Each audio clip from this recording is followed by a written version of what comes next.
आज हम आदिकालीन साहित्य की रचनाएं, रचनाकार और उनके अन्य पक्ष, जितने क्वेश्चन बन सकते थे, इसी तरीके से क्वेश्चन पूछे जाते थे, वो सारे के सारे क्वेश्चन हम पढ़ेंगे इसमें। और ये बुक जो है आप चाहो तो इसे परचेज कर सकते हो।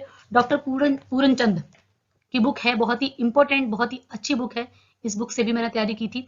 मैंने 2-3 बुक ली थी जिनको हम आपके हेल्प के लिए आपको बताएंगे कि हमने कैसे तैयारी की थी, उसको साथ साथ कैसे याद रखा लंबे समय तक रचनाओं को, क्योंकि बहुत से रचनाएं हैं हिंदी में, अनगिनत रचनाएं। आप कहेंगे ना, एक एक राइटर की 200-200, 300-300 रचनाएं हैं, कहानी है, निबंध है, उपन्यास है, ऐसे उनको याद रखना। सिमिलर रचनाएं भी हैं, थोड़ा सा डिफिकल्ट हो जाता है, तो उसके लिए वही एक ही तरीका है कि आपको बार बार अभ्यास करना पड़ेगा। और कुछ तरीका होता है, कुछ ट्रिक होता है जो अपना खुद का होता है, जिसे आप अपने तरीके से याद कर सकते हो। तो वो मेरा अपना तरीका है, तो आपके साथ मैं शेयर करने जा रही हूँ कि रचना को कैसे याद किया था। अगर आपके लिए हेल्प हो सके तो वीडियो को लाइक जरूर कर दें। श्रवकाचार्य किस कवि की रचना है? आपको पहला क्वेश्चन बताना है, श्रवकाचार्य किस कवि की रचना है। अपने क्वेश्चन भी टिक लगाने हैं, तो आप इसे कैसे करेंगे? ठीक है, अब इसे याद करने की वजह से तो ये बहुत ही मतलब सबको ही याद होगी, लेकिन फिर भी मैं बता रही हूँ अगर आप हिंदी साहित्य पढ़े कि कैसे। श्रवकाचार्य, श्रवण किसको करते हैं? देवों की वाणी को, देवसेन। ठीक है, याद रखने का तरीका क्या है? थोड़ा सा ट्रिक, हमें थोड़ा सा बहुत इधर उधर पकड़ना होता है और आराम से हमारा आंसर आ जाता है, क्योंकि क्वेश्चन आजकल जितने भी आ रहे हैं, एमसीक्यू आते हैं, ऑनलाइन पेपर आता है, तो आराम से आप टिक लगा सकते हैं। श्रवकाचार्य यानी कि श्रवण किसको करते हैं? देवों की वाणी को। दोहा कोश, दोहा कोश तो सबको पता है, सरहपा की रचना है ये। भरतेसर बाहुबली किसकी रचना है? भरतेसर बाहुबली किसकी रचना है, आपको बताना है।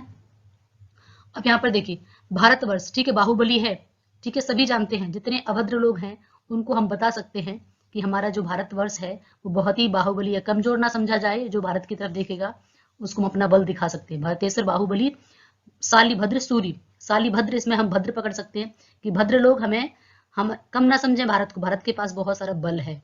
ठीक है, तो याद रहेगी। उम्मीद है कि ये जो छोटे छोटे तरीके हैं, इनसे आप एक बार, ये हमारे दिमाग में रह जाते हैं, इनसे हम तुरंत अपनी रचनाओं को पकड़ लेते हैं, क्योंकि ऐसी बहुत सी रचनाएं हमें मिलती है देखने को। तो इसलिए कंफ्यूजन ना हो, आराम से अपने आंसर तक पहुंच जाए, क्योंकि एक नंबर भी हमारे लिए बहुत इंपॉर्टेंट होता है। एक नंबर आपको आपके एग्जाम से बाहर कर सकता है। आप पास नहीं करना है, आपको मेरिट में आना है, तभी आप जॉब ले सकते हैं। चौथा प्रश्न है हमारा, आत्मा प्रकाश व योगसार गद्य रचनाओं की रचयिता कौन है? यहाँ पर आपको बताना है, आत्मा प्रकाश और योगसार गद्य रचनाओं के रचयिता कौन है? राम सिंह, जोइंदू, रोड़ा या फिर पुष्पदंत। अब इसको याद करने का तरीका क्या है? आत्मा प्रकाश और योगसार, योग करने से, जो जो लोग योग करते हैं, जो लोग, ठीक है, यहाँ पर क्या, जो इंदु, इसका आंसर क्या है? राइटर कौन है? जो इंदु।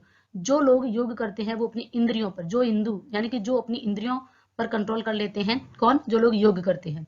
तो यहाँ पर आपको याद रहेगा कि जो लोग योग करते हैं, ठीक है, आत्मा, ठीक है, आत्मा, परमात्मा, प्रकाश, ठीक है, तो यहाँ पर आत्मा परमात्मा ऐसे आप कर सकते हो, योग करते हैं वो जो इंदु, जो लोग योग करते हैं वो, ठीक है, परमात्मा की प्राप्ति कर सकते हैं, आत्मा अपनी इंद्रियों पर कंट्रोल कर लेते हैं। इस तरीके से आप इसको याद रख लेंगे। उम्मीद है कि ये चारों रचनाएं अब जब आपके पास आएंगी तो फटाफट आंसर दे देंगे। एक बार रिवीजन कर लेते हैं। श्रवकाचार्य किसकी रचना है? देवसेन की। ठीक है, श्रवकाचार्य जो रचना है वो किसकी है? देवसेन की। इसी तरीके से दोहा कोश की रचयिता कौन है? सरहपा है। भरतेसर बाहुबली किसकी रचना है? शालिभद्र सूरी की। और आत्मा प्रकाश योगसार गद्य रचनाओं की कौन रचयिता है? जो इंदु। अगले क्वेश्चन की तरफ, वर्ण रत्नाकर की रचयिता कौन है? इसको भी आप देखेंगे कैसे याद कर रखेंगे। वर्ण रत्नाकर, वर्ण से हम पढ़ना सीखते हैं। वर्ण जो है, किसी भी भाषा को सीखने के लिए सबसे पहले हमें क्या सीखने पड़ते हैं? वर्ण। तो जब हम पढ़ाई करते हैं, जब हम विद्या ग्रहण करते हैं, ठीक है, तो हमें क्या होता है? ज्योति, यानी कि वर्णों की ज्योति से हम क्या बन जाते हैं? ज्योतिश्वर ठाकुर। वर्ण ही वह ज्योति है जो प्रकाश की ओर हमें ले जाते हैं, यानी कि पढ़ाई जो है, विद्या जो है, वो हमें ज्ञान की ओर ले जाती है। तो वर्ण ही वह ज्योति है जो हमें ज्ञान की ओर ले जाते हैं, प्रकाश की ओर ले जाते हैं। तो याद रख सकते हो, वर्ण रत्नाकर, ज्योतिश्वर ठाकुर। ठीक है, याद रहेगा कि वर्णों की ज्योति से हम आगे बढ़ते हैं।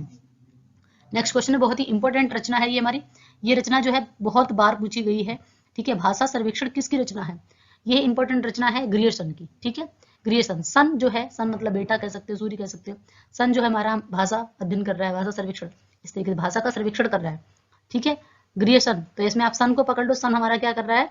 सन जो है वो भाषा का सर्वेक्षण कर रहा है। उम्मीद है कि आपको ये याद रहेगा। हिंदी साहित्य का इतिहास, इस्तवार द लिटवेर इंदु हिंदुस्तानी। ठीक है, प्रथम इतिहास है ये हिंदी साहित्य का। ये किस भाषा में लिखा गया था? ये है हमारा फ्रेंच भाषा में। किस भाषा में लिखा गया था? फ्रेंच भाषा में गार्ता दासी के द्वारा लिखा गया है ये। ठीक है, ये वाला आपका जो है, किसने लिखा है? गार्ता दासी ने। इसके बाद सच्चे अर्थों में माने जाने वाला हिंदी साहित्य का पहला इतिहास, the modern vernacular literature of Hindustan के रचयिता कौन है? एक और रचना आपके सामने है, ये दोनों ही मोस्ट इंपोर्टेंट रचनाएं हैं, तो आपको बताना है। इसके राइटर तो आपको गार्ता ददासी हैं। इसमें है आपको बताना है कि ये किसकी रचना है। ठीक है, ये रचना है ग्रियर्सन की। किसकी रचना है? ग्रियर्सन की। हिंदी भाषा में लिखे जाने वाला हिंदी साहित्य का प्रथम इतिहास कौन सा है? अभी एक जैसे लगते हैं, हिंदी साहित्य का प्रथम इतिहास, ठीक है, सच्चे अर्थों में माने जाने वाला पहला इतिहास। अब देखो ये भी प्रथम इतिहास हो गया, ये पहला इतिहास कैसे माना गया? सच्चे अर्थों में, कि ये है इस, क्योंकि फ्रेंच भाषा में लिखा गया था, हिंदी के बहुत कम कवियों को लिया गया था, इसीलिए इसको ना मानकर, ठीक है, इसको मान लिया जाता है। अब फिर से आ गया कि हिंदी भाषा में लिखे जाने वाला पहला इतिहास। अभी जो प्रथम प्रथम है ना, बड़ा कंफ्यूजन करता है, कौन सा किसको माना जाए, यहाँ पर भी यहाँ पर भी। अब आप देखेंगे, थोड़ा सा ध्यान से नहीं पढ़ेंगे तो आप गलतियां कर बैठेंगे। तो यहाँ पर याद करने का तरीका वही है कि पहला वाला जो है हमारा सबसे प्रथम इतिहास, उसको सच्चे अर्थों में सही नहीं माना गया था, क्योंकि वो ऐसे ही लिखा गया था, फ्रेंच यानी कि फ्रांस में बैठ के लिखा गया था। तो सोचो आप कैसे बता सकते हो उसे सही हिंदी के बारे में? हिंदी के तो कवि इसमें बहुत कम थे। इस तरीके से दूसरा है मॉडर्न वर्नाकुलर लिटरेचर, इसमें ग्रियर्सन को माना गया है। और तीसरा जो है हमारा प्रथम इतिहास हिंदी भाषा में, तो यहाँ पर आपको पकड़ना क्या है? हिंदी भाषा में। हिंदी भाषा से हम अपने भारत की बात करते हैं, तो हमारे भारत में सबसे पहला, ठीक है, अगर किसी की बात करें आदिनाथ यानी कि भगवान शिव जी की बात करते हैं, ठीक है, शिव जो है आदिनाथ, आदि भगवान जिनको बोलते हैं, तो ऐसे याद रख सकते हो। शिव सिंह सरोज हमारी हिंदी भाषा का प्रथम इतिहास है, हिंदी भाषा में लिखे जाने वाला। ठीक है, तो याद रहेंगे प्रथम इतिहास कौन सा? इस्तवारदा लिटवेयर एंडो हिंदुस्तानी। और दूसरा इतिहास जो सच्चे अर्थों में माना गया है, उसको मॉडर्न वर्नाकुलर लिटरेचर माना गया है। और उसके बाद फिर से माना गया आपका कि हिंदी भाषा में लिखे जाने वाला कौन सा है? शिव सिंह सरोज। इसी तरीके से सर्वमान्य कौन सा है? ये आपके शुक्ल जी का है। तो अलग अलग तरीके से आपके सामने क्वेश्चन आएंगे। अगला क्वेश्चन है हमारा, उत्तर अपभ्रंश को पुरानी हिंदी कहने वाले प्रथम विद्वान कौन है? उत्तर अपभ्रंश यानी कि पुरानी हिंदी, ठीक है, उसको उत्तर अपभ्रंश जो भाषा है, मतलब उसको पुरानी हिंदी किसने कहा है? कौन से राइटर ने बोला? आपके सामने चार ऑप्शन है, तो ये गुलेरी जी है। पुरानी कहानियां, आजकल लोग कहाँ कहानी सुनते हैं बच्चे, पहले कहानी सुनाया जाता था, तो आप याद रख सकते हो कि चंद्र शर्मा गुलेरी, इन्होंने पुरानी हिंदी को, ठीक है, अपभ्रंश को पुरानी हिंदी कहा है। जो अपभ्रंश से हमारी भाषा जो निकली हुई है, बहुत सारी 5 उपभाषाएं हैं, उनसे बहुत सारी बोलियां, 18 बोलियां निकली हुई हैं, तो उसको इन्होंने क्या बोला है? पुरानी हिंदी बोला है। सरपा को, ये चंद्र शर्मा गुलेरी जी की कहानियों को पढ़ने के लिए लोगों ने हिंदी सीखी, ठीक है, बहुत अच्छी इनकी कहानियां हैं। सरपा को हिंदी का प्रथम कवि मानने वाले विद्वान कौन है? सरपा को राहुल सांकृत्यायन। कौन है? राहुल सांकृत्यायन ने इनको प्रथम विद्वान माना है। उक्ति व्यक्ति प्रकरण, उक्ति व्यक्ति प्रकरण के रचयिता कौन है? उक्ति व्यक्ति प्रकरण, अब यहाँ पर देखिए बहुत अच्छी तरीका से मैं आपको बताऊंगी कि उक्ति व्यक्ति प्रकरण, इसके रचयिता कौन है? दामोदर शर्मा। तो शर्मा जी दाम कमाने के लिए उक्ति व्यक्ति सारी युक्तियों को लगाते हैं, आप इसे याद रख सकते हैं। या फिर सिंपल ऐसे कि दाम यानी कि पैसे, ठीक है, दामों के लिए, पैसों के लिए, ठीक है, जैसे हम पढ़ाई कर रहे हैं, ऐसा है कि हम बहुत सारे आप देखेंगे कि पढ़ाना अच्छा लगता है, ठीक है, हम टीचर बनना चाहते हैं, पर फिर भी आप देखेंगे कि भाई हर किसी को नेसेसरी आवश्यकता है पैसों की, ठीक है, तो दाम के लिए हम देख रहे हैं युक्ति व्यक्ति हर तरीके से सारे प्रयास कर रहे हैं कि इस तरीके से हमें याद हो जाए, हमें जॉब मिल जाए। तो उक्ति व्यक्ति प्रकरण के कौन हो गया रचयिता? दामोदर शर्मा। अपभ्रंश व्याकरण के रचयिता कौन है? अगला क्वेश्चन है हमारे पास, अपभ्रंश व्याकरण के रचयिता कौन है? हेमचंद्र। ठीक है, अगला क्वेश्चन है, मिश्र बंधुओं द्वारा विरचित यानी कि उनके द्वारा रचित मिश्र बंधु विनोद कितने भागों में है? ये है सुख श्याम गणेश। इनका याद करने का तरीका, इनके जो 3 भाई हैं, ठीक है, सुख श्याम गणेश, याद रख सकते हैं, सुख श्याम गणेश एक ही साथ याद रख सकते हैं आप इनको, क्वेश्चन पूछा जाता है, ठीक है। तो इनके द्वारा तीनों भाइयों ने मिलकर एक रचना बनाई है, मिश्र बंधु विनोद, ठीक है, मिश्र बंधु विनोद। 3 लोगों ने मिलकर, 3 भाई हैं, और उन्होंने एक रचना बनाई है जिसका नाम है मिश्र बंधु विनोद, और उसके भाग हैं 4। तो 3 भाई हैं, 3 4 याद रख सकते हो, ठीक है। मिश्र बंधु 3 भाई हैं और 4 भागों में उन्होंने क्या बनाया है? रचना को बनाया। अगला है, वीर गाथा काल को संधि एवं चारण काल किसने कहा है? अब आपको ध्यान ये रखना है कंफ्यूजन की तरह, चारण काल तो ग्रियर्सन ने बोला है। चारण काल अगर सिंगल चारण काल आता है कि चारण काल की संज्ञा वीर गाथा काल को किसने दी है? तो दी है ग्रियर्सन ने। लेकिन संधि भी जोड़ा गया उसके साथ, संधि काल एवं चारण काल की संज्ञा किसने दी है? तो राम कुमार वर्मा ने। किसने दी है? राम कुमार वर्मा ने, ठीक है। संधि काल में आप ऐसे याद रख सकते हो, उस काल में, संधि काल मतलब उस काल में, ऐसे ट्रिक है कोई तरीका वैसे वैसे नहीं कि आप याद करने का। भगवान राम के चरण पड़े थे, ठीक है, भगवान राम के चरण थे उस काल में, भगवान राम के क्या थे? चरण पृथ्वी पर पड़े हुए थे। तो ऐसे आप याद रख सकते हो कि संधि एवं चारण काल राम कुमार वर्मा का है, ठीक है।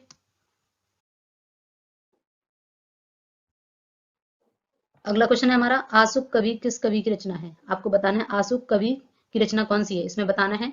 तो आप कैसे याद रख सकते हो? आसु, आगा हटा दो, इसका आसु जो है वो चंद्र वाला है, ठीक है, चंद्र वाला, चंद्र यानी कि चंद्रमा के समान, बाला मतलब लड़की, तो आप इसको याद रख सकते हो कि वो कैसे है, चंद्र वाला। ठीक है, तो आप ऐसे इसको याद रख सकते हो। पौमचर्यु के रचयिता कौन है? पौमचर्यु, पौम यानी कि पैर को हम पाँव भी बोलते हैं, पाँव। ठीक है, तो पौमचर्यु, अगर आपको सफलता पानी है तो अपने पैर आपको खुद ही उठाने पड़ेंगे, खुद ही कदम आपको बढ़ाने पड़ेंगे। तो स्वयंभू, स्वयं। ठीक है, पौमचर्यु मतलब अपने पाँव स्वयं ही आगे बढ़ाने पड़ेंगे। आप ऐसे याद रख सकते हो, पौमचर्यु किसकी रचना है? स्वयंभू की। इसी प्रकार से अगली रचना है शब्दानुशासन के रचनाकार कौन है? हमारी रचना का नाम है शब्दानुशासन। शब्द के अनुसार पढ़ेंगे तो चंद्रमा के समान हम भी कैसे हो सकते हैं, चमक सकते हैं। ठीक है, हम भी सिलेक्शन पा सकते हैं, शब्द के अनुसार पढ़ेंगे, शब्दों का। ठीक है, शब्द के अनुसार पढ़ना चाहिए हमें। ठीक है, तो यहाँ पर आप याद रख सकते हो कि शब्दानुशासन किसकी रचना है? अनुशासन में रहकर शब्दों को पढ़ना चाहिए, ऐसे करके आप बोल सकते हो, कैसे भी याद रख सकते हो। तो ये किसकी रचना है? हेमचंद्र की। ठीक है, किसकी रचना है? हेमचंद्र की। पाहुड़ दोहा किसकी रचना है? पाहुड़ दोहा। पहाड़ों, पाहुड़ से मतलब आप पहाड़ बोल सकते हो। ठीक है, और पहाड़ों पे क्या होते हैं? रोड़े होते हैं। ठीक है, पहाड़ों पे क्या होते हैं? रोड़े होते हैं। इस तरीके से अगला रचना है मेरी, प्राकृत पेंगलम किस कवि की रचना है? प्राकृत पेंगलम। ठीक है, प्राकृत पेंगलम जो है वो लक्ष्मीधर की रचना है। किसकी रचना है? लक्ष्मीधर की रचना है। नेक्स्ट क्वेश्चन है हमारा, नए कुमारचर्यु के रचयिता कौन है? नए कुमारचर्यु के रचयिता कौन है? ये हैं आपके पुष्पदंत। ठीक है, कुमार से पुष्प मंगाए हैं, कुमार से आपने क्या मंगाए हैं? पुष्प मंगाए हैं। ऐसे कर सकते हो। जय मयंक जस चंद्रिका, जय मयंक जस चंद्रिका के रचयिता आपको बताने हैं कि कौन है। आप देखोगे जय जय बोल रहे हैं, चंद्रिका। ठीक है, चंद्रिका रात की जो चांदनी है, चंद्रमा की जो चांदनी है उसको चंद्रिका भी बोलते हैं। तो वो कैसी लगती है? हमें बहुत ही मधुर लगती है। कैसी लगती है? मधुर लगती है। तो जय मयंक जस चंद्रिका के रचयिता कौन है? रचनाकार कौन है? मधुकर कवि। उपदेश रसायन के रचनाकार कौन है? ठीक है, उपदेश रसायन जिनदत्त सूरी। कौन है इसके रचनाकार? जिनदत्त सूरी। ठीक है, हमारे सामने एक रचना है कुमार पाल प्रतिबोध। आपको भी अपने आंसर टिक लगाने हैं और देखना है कि कितना स्कोर आप कर पा रहे हैं, कितने परसेंट आपका जा रहा है। आप कमेंट सेक्शन में लिख के जरूर बताएं कि मेरा इतने परसेंट, इतने क्वेश्चन सही गए। पहला ऑप्शन है हेमचंद, दूसरा धनपाल, तीसरा है सोम प्रभ सूरी और लास्ट ऑप्शन है लक्ष्मीधर। आपको बताना है इन चार ऑप्शन में से कि किसकी रचना है कुमार पाल प्रतिबोध के रचयिता कौन है। इसके जो राइटर हैं वो हैं सोम प्रभु सूरी। आंसर क्या है? सोम प्रभु सूरी। अब इसको याद कैसे रख सकते हैं आप? याद रखने का तरीका क्या है? सोम पाल, ठीक है, कुमार पाल प्रतिबोध। ठीक है, आप छोटा मोटा तरीका निकालना पड़ता है, कोई ट्रिक बहुत अच्छी बन जाती है, हर एक क्वेश्चन की ट्रिक नहीं बनाई जा सकती है, लेकिन हम उसको याद रखने के लिए कुछ ना कुछ ऐसा तरीका निकाल लेते हैं जिससे हमें वो रचना याद रहे। तो यहाँ पर सोम प्रभु, ठीक है, सोम प्रभु सूरी की जगह हम सोम पाल कर सकते हैं। ठीक है, तो आंसर हमारा हमें मिल जाएगा सोम प्रभु सूरी की रचना कौन सी? कुमार पाल प्रतिबोध। अगला क्वेश्चन है आदिकाल को आदिकाल नाम किसने दिया है? रामकुमार वर्मा, हजारी प्रसाद द्विवेदी, आचार्य रामचंद्र शुक्ल, डॉक्टर रसाल। आपको बताना है कौन है आदिकाल के, आदिकाल नाम किसने दिया आदिकाल को? आदिकाल है जिसे वीरगाथा काल भी कहा जाता है, उसी को आदिकाल नाम किसने दिया? बहुत सारे राइटर्स ने अलग अलग नामों से आदिकाल को मतलब एक तरीके से कहा है, बोला है उनको कि आदिकाल को ये नाम दिया है, किस राइटर ने। इस तरीके के क्वेश्चंस आते हैं, तो आपको बताना है। इसमें आंसर है आपका हजारी प्रसाद द्विवेदी। याद रखने का बहुत ही मजेदार तरीका है कि आदिकाल से, ठीक है, आदिकाल को आदिकाल नाम से हजारों लोग बुलाते हैं, आदिकाल को आदिकाल के नाम से हजारों लोग बुलाते हैं। तो हजारों लोग से क्या बन जाएगा? हजारी प्रसाद द्विवेदी। नेक्स्ट क्वेश्चन है आदिकाल को वीरगाथा काल किस आलोचक ने बोला है? अब आदिकाल को वीरगाथा काल इसमें देखना है आपको। ठीक है, पहला था हमारा आदिकाल, तो आदिकाल हजारों लोग बुलाते हैं, याद रहेगा ना आपको, हजारों लोग बुलाते हैं आदिकाल। दूसरा है वीरगाथा काल, तो आप कैसे याद रख सकते हो? ये आंसर है हमारा आचार्य रामचंद्र शुक्ल जी। तो आप कैसे रखो? रामचंद्र जी की गाथा आदिकाल से हम सुनते आ रहे हैं, रामचंद्र जी की वीर गाथाएं आदिकाल से सुनते आ रहे हैं। आदिकाल से मतलब आदिकाल को, वीर गाथाओं से वीर गाथा काल हो जाएगा। रामचंद्र जी यानी कि आचार्य रामचंद्र शुक्ल। उम्मीद है कि आपको तीनों के क्वेश्चन याद हो गए होंगे। अगला क्वेश्चन है हमारा आदिकाल को सिद्ध सामंत काल नाम से अभिहित करने वाले आलोचक कौन है? ये सभी आलोचक हैं, हजारी प्रसाद द्विवेदी, रामकुमार वर्मा, आचार्य रामचंद्र शुक्ल, सभी के सभी आलोचक हैं। तो अगला क्वेश्चन आपसे पूछा गया है कि सिद्ध सामंत काल किसने बुलाया? सिद्ध सामंत, हम सबको पता है कि सिद्धार्थ यानी कि गौतम बुद्ध, इनके पुत्र का नाम क्या है? राहुल। और ये क्या बन गए थे? गौतम बुद्ध सिद्ध। ठीक है, सिद्ध सामंत काल, उस काल में आदिकाल में भगवान गौतम बुद्ध सिद्धि प्राप्त कर ली थी। तो याद रख सकते हो। ठीक है, राहुल सांकृत्यायन, इन्होंने क्या नाम दिया? सिद्ध सामंत काल, यानी कि उनके बेटे ने अपने सिद्ध सामंत काल, ऐसे आप बता सकते हो कि आदिकाल में। ठीक है, राहुल सांकृत्यायन ने आदिकाल में क्या नाम दिया? सिद्ध सामंत काल। याद रहेगा ना आपको। महावीर प्रसाद द्विवेदी ने आदिकाल को क्या संज्ञा दी है? देखो यहाँ पर हजारी प्रसाद द्विवेदी जी, हजारा लोगों ने आदिकाल, ऐसे याद रखना है। महावीर प्रसाद द्विवेदी ने क्या नाम दिया है? ठीक है, तो महावीर प्रसाद द्विवेदी ने, अब आप देखेंगे आदिकाल नहीं है। ठीक है, आप कुछ कुछ एलिमिनेट भी करके कर सकते हो। जैसे ऊपर वाले क्वेश्चन आप देखेंगे, सिद्ध सामंत हजारी प्रसाद द्विवेदी ने क्या नाम दिया? आदिकाल। अच्छा, रामचंद्र शुक्ल ने क्या दिया? वीर गाथाएं। वीर गाथाएं सुनते आ रहे हैं रामचंद्र जी की, और रामकुमार वर्मा। तो यहाँ पे 2 ऑप्शन में से आप एक, तो आपके ज्यादा चांस बनते हैं। जब हमें याद हो जाते हैं तो अगर हम एलिमिनेट भी करेंगे, 50-50 भी करेंगे, ठीक है, तो भी हम आंसर पे, करेक्ट आंसर पे पहुंच जाते हैं। तो अगला क्वेश्चन बताना है, महावीर प्रसाद द्विवेदी ने आदिकाल को क्या संज्ञा दी है? आदिकाल को दिया है बीज वपन काल। क्या नाम दिया है? बीज वपन काल। अब इसको कैसे याद रखेंगे? महावीर, हम किसको बोलते हैं? बजरंगबली को महावीर, ठीक है। महावीर जी ने, भगवान महावीर प्रसाद ने, ठीक है, ऐसे महावीर जी ने भगवान की भक्ति का बीज डाला था। भगवान राम की भक्ति का जो बीज था वो आज कितना, आप देखते हैं जगह जगह आपको महावीर बजरंगबली के आपको क्या मिल जाते हैं? मंदिर मिल जाते हैं, भगवान के लोग भक्ति करते हैं। तो भगवान आदिकाल में, यानी कि आदिकाल में महावीर जी ने, ठीक है, महावीर जी ने यानी कि बजरंगबली जी ने भगवान राम की भक्ति का बीज डाला था, ठीक है, बीज बोया था आदिकाल में। बीज वपन मतलब बीज बोया था। तो उस आदिकाल में भगवान राम की भक्ति का बीज बोया था आदिकाल में, किसने? महावीर जी ने, ठीक है। तो वो आपको याद रहेगा कि बीज वपन काल। अगला क्वेश्चन है हमारे पास, ये भी क्वेश्चन हमारे आदिकाल में ही आते हैं, ठीक है। ये वैसे तो भाषा, हिंदी साहित्य का जो इतिहास है उसमें क्वेश्चन, हिंदी भाषा का जो इतिहास है उसमें क्वेश्चन है, पर कई बार क्वेश्चन यहाँ से भी आप क्या इसमें डाल देते हैं। क्वेश्चन पेपर में तो ऐसा कोई सेक्शन डिवाइड नहीं होता, हाँ, तो सारे क्वेश्चन मिक्स आते हैं। पश्चिमी हिंदी का विकास किस अपभ्रंश से हुआ? ये हमारा पूरा एक टॉपिक है जिसमें हमारी कितनी उपबोलियां हैं, कितनी भाषाएं हैं, वहां से क्वेश्चन लिया गया है। पश्चिमी हिंदी का विकास किस अपभ्रंश से माना गया है? आपको बताना है, मागधी, अर्धमागधी, सौरसैनी या ब्राह्मण। तो आपको बताना है पश्चिमी हिंदी का विकास किससे हुआ है? सौरसैनी से हुआ है, ठीक है। सौरसैनी से। हमारे देश पर पश्चिम के लोग आए थे, बहुत शोर करते थे, उनकी सेना जो थी सौरसैनी बहुत शोर करती थी, ठीक है। सौरसैनी, ठीक, याद रखना है कि पश्चिम के लोग जो हमारे देश के ऊपर आए थे, यानी कि अंग्रेज, ठीक है, उनकी सेना क्या करती थी? बहुत शोर मचाती थी। सौरसैनी सेना बहुत शोर मचाती थी। किसकी सेना? पश्चिम की सेना, ठीक है। तो यह हिंदी, पश्चिमी हिंदी का विकास किस अपभ्रंश से माना जाता है? सौरसैनी से। अब बताना है नेक्स्ट क्वेश्चन, बघेली बोली का संबंध किस उपभाषा से है? ठीक है, बघेली बोली का संबंध किस उपभाषा से है? इसमें आप याद रख सकते हो, ठीक है, ए, दूसरा है आपका बी, ठीक है, ए बी सी, ठीक है, ए बी सी, अवधी, बघेली, छत्तीसगढ़ी, ठीक है, ये निकली है पूर्वी हिंदी से, ठीक है। भारत में पूर्वी देशों में आता है भारत हमारा, पश्चिम के अगर देशों से देखेंगे, भारत हमारा पूर्वी देश है। तो पूर्व के लोगों ने एबीसीडी सीख ली, ठीक है, पूर्व के लोगों ने क्या सीख ली? एबीसीडी। तो पूर्वी हिंदी से निकली है अवधी, बघेली और छत्तीसगढ़ी। उम्मीद है कि आपको ये क्वेश्चंस याद हो गए होंगे, ठीक है। बढ़ते हैं अपने अगले क्वेश्चंस की तरफ। नेक्स्ट क्वेश्चन है हमारा, पूर्वी हिंदी का उद्भव किस अपभ्रंश से माना जाता है? पूर्वी हिंदी का, ठीक है। अभी हमने पूछा था पूर्वी हिंदी से कितनी बोलियां निकली हैं, लेकिन पूर्वी हिंदी किस अपभ्रंश से निकली है, ठीक है। अपभ्रंश से कुछ भाषाएं निकली हैं, उन भाषाओं से, उपभाषाओं से कुछ बोलियां निकली हैं, जो कि हमें पता होना चाहिए, ठीक है। 5 उपभाषाएं हैं जिनसे 18 बोलियां निकली हैं। अभी हमने बोली पूछी थी पूर्वी हिंदी जो है किस अपभ्रंश से, हमारी भाषा जो हिंदी है अपभ्रंश से निकली है, ठीक है। तो पूर्वी हिंदी जो है वो किस अपभ्रंश से निकली है? बताने, अर्धमागधी, मागधी, पैचासी या फिर ब्राचड़। तो ये आंसर क्या है हमारा? अर्धमागधी, ठीक है। क्या है हमारा आंसर? अर्धमागधी। अगला है खड़ी बोली या कौरवी का संबंध। खड़ी बोली को ही कौरवी भी कहते हैं, ये हमारा एक और क्वेश्चन यहाँ पे मिल गया आपको, ठीक है। खड़ी बोली को ही क्या कहा जाता है? कौरवी। तो खड़ी बोली, कौरवी या कौरवी कह सकते हैं, दोनों में से कुछ भी ऑप्शन आ सकता है, ठीक है। का संबंध किस उपभाषा से? पूर्वी हिंदी से, पहाड़ी हिंदी से, राजस्थानी से, पश्चिमी हिंदी से, ठीक है। पश्चिम में खड़ी, ठीक है, पश्चिम में खड़ी आप याद रख सकते हो। पश्चिम में खड़ी, मान लीजिए आपकी कोई सहेली है या कोई भी है, कोई भी है ना, आप बोल सकते हो पश्चिम में खड़ी। तो पश्चिम से क्या हो जाएगा? खड़ी बोली या कौरवी का संबंध किससे है? पश्चिमी हिंदी से, ठीक है। अवधी बोली का विकास किस उपभाषा से हुआ? अभी जस्ट मैंने आपको बताया था ABC, ठीक है, अवधी, बघेली और छत्तीसगढ़ी। तो बघेली मैंने आपसे पूछा था, अवधी आ गया, और छत्तीसगढ़ी तो किससे हो जाएगा? पूर्वी हिंदी से, ठीक है। खड़ी बोली का उद्भव अपभ्रंश के किस रूप में हुआ है? ठीक है, अपभ्रंश के किस रूप? अपभ्रंश जैसा कि मैं आपको बता रही हूँ कि अलग अलग मागधी, सौरसैनी, है ना, अर्धमागधी, ब्राचड़, ये है हमारी 5, ठीक है।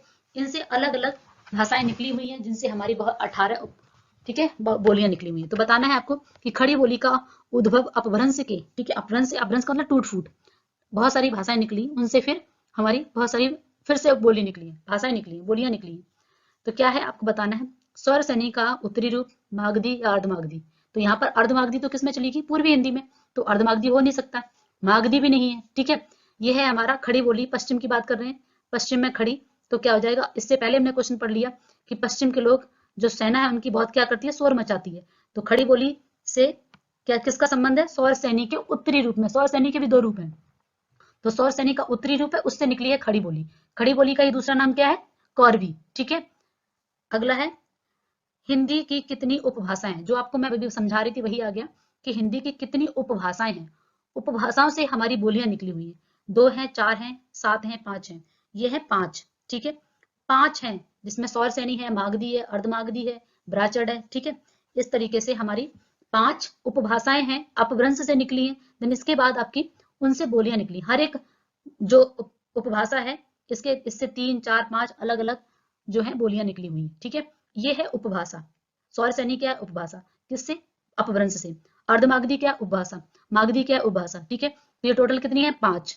इस तरीके से हर एक 5 में से किसी के 3 भाग हुए, किसी के 5 बोलियां हुई, किसी में इस तरीके से टोटल मिला के अगला क्वेश्चन आपके सामने आ गया, हिंदी क्षेत्र की बोलियों की कुल संख्या कितनी है? ठीक है, हिंदी क्षेत्र की बोलियां। ठीक है, ये जो बोलियां हैं इनकी बात कर रहे हैं। तो जो 5 उपभाषाएं हैं इनकी जो बोलियां हैं उनकी संख्या है 18। कितनी संख्या है? 18। ये आपको याद करना पड़ेगा संख्या, एक बार आप पढ़ लेंगे 5। ठीक है, हाथ का पंजा बना के आप 5 बोल सकते हो, जिसमें से सौर सैनी की 5 है, मागधी की 3 है। ठीक है, जो आपकी बिहारी हिंदी है, पूर्वी हिंदी है। ठीक है, बिहारी हिंदी की 3 है, पश्चिमी अर्धमागधी की 3 है, जैसे अभी बताया मैंने आपको ABC। ठीक है, इस तरीके से आपके ब्राचड़ की हैं, सिंधी और अलग अलग। तो टोटल मिला के संख्या हो जाती है 18। तो 5 और 18 आपको याद रखनी है। 5 हमारी उपभाषाएं हैं, 18 हमारी बोलियां हैं। ठीक है, ये एक प्रॉपर पूरा चैप्टर है जिसमें से क्षेत्र भी पूछा जाता है कि कौन से क्षेत्र में कौन सी बोली बोली जाती है। तो ये मैं आपको, आप मेरे चैनल पे जाके वहां से वेट कर सकते हैं, पूरा ये चैप्टर मैं वहां पे पढ़ा चुकी हूँ, तो आप वहां से अच्छे से पढ़ सकते हो। ये अलग ही एक टॉपिक है, ये हमारे साहित्य से हटके ये भाषा का टॉपिक है। पश्चिमी हिंदी उपभाषा के अंतर्गत कितनी बोलियां आती हैं? अभी जो मैं आपको बता रही थी कि टोटल 5 है। ठीक है, अब 5 में से 18 होते हैं, तो किससे कितनी निकली है? तो पश्चिमी हिंदी की बात की, पश्चिम हिंदी या मैं आपको बता चुकी कि खड़ी बोली है पश्चिमी हिंदी, पश्चिम में की सेना बहुत शोर मचाती है, तो ये सारा एक ही मिलता जुला, आप कड़ी जोड़ सकते हो, मिलता जुलता जा रहा है। जैसे पश्चिमी हिंदी की है कितनी? 5। कौन कौन सी है इसमें? जैसे पश्चिमी हिंदी की खड़ी बोली हो गई, ब्रजभाषा हो गई, ठीक है, कन्नौजी हो गई, इस तरीके से मिला के ये 5 हैं। ठीक है, टोटल भोजपुरी की कितनी बोलियां हैं? ठीक है, भोजपुरी बोली किस क्षेत्र की बोली है? भोजपुरी। भोजपुरी से आपको पता चल जाता है, बिहार का नाम सबको पता ही चल रहा होगा कि भोजपुरी जो है वो बिहारी हिंदी की है।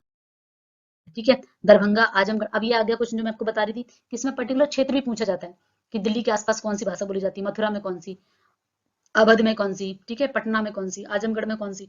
तो आपको बताना है कि पूर्वी जो अभी हमने पढ़ा है क्वेश्चन की, इसकी जो है क्वेश्चन, भोजपुरी बोली किस क्षेत्र में बोली जाती है?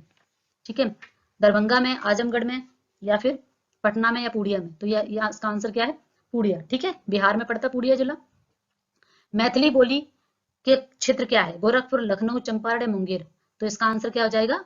मुंगेर। ठीक है, नेक्स्ट क्वेश्चन है भारतेंदु हरिश्चंद्र, ठीक है, आचार्य रामचंद्र शुक्ल, प्रेमचंद और दिनकर जी हिंदी के बहुत ही प्रसिद्ध कवि हैं।